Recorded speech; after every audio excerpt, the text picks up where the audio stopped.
കിച്ചന്റെ സ്ലാബും gas സ്റ്റവും വൃത്തിയാക്കുന്നത്. എളുപ്പം വൃത്തിയാകാറില്ല അല്ലേ?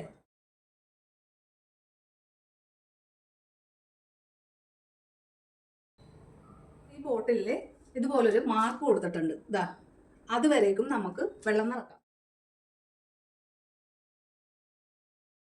Packet പൊടി നമുക്ക് പൊട്ടിച്ച് ഈ വെള്ളത്തിലേക്ക് ചേർക്കാം.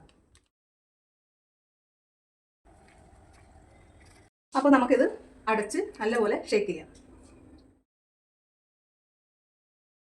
അതുപോലെ നമ്മൾ ഷേക്ക് ചെയ്ത് കഴിഞ്ഞിട്ട് 5 മിനിറ്റ് തുടങ്ങി 10 മിനിറ്റ് വരെ നമ്മളിത് അനക്കാതെ മാറ്റി വെക്കണം.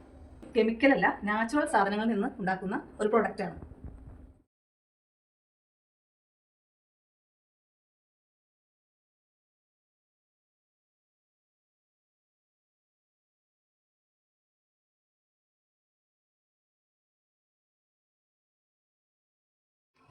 ഞാനിത് ഉപയോഗിച്ചത് എങ്ങനെയാണെന്ന് നിങ്ങൾ കണ്ടല്ലോ. എനിക്കിത് വളരെയേറെ ഇഷ്ടപ്പെട്ടു. കാരണം നല്ലവണ്ണം ക്ലീൻ ആകുന്നുണ്ട്.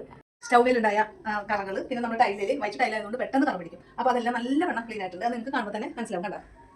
പിന്നെ ഈ പ്രോഡക്റ്റ് ഞാൻ പറഞ്ഞല്ലോ, നാച്ചുറൽ ആണ്, കെമിക്കൽസ് ഒന്നുമില്ല. അതുകൊണ്ട് പെറ്റ്സ് ഉണ്ടെങ്കിലും കുട്ടികളൊക്കെ ഉണ്ടെങ്കിലും നിങ്ങൾ ഭയപ്പെടേണ്ട ആവശ്യമില്ല. ഇത് നാച്ചുറൽ ഉൽപ്പന്നമാണ്.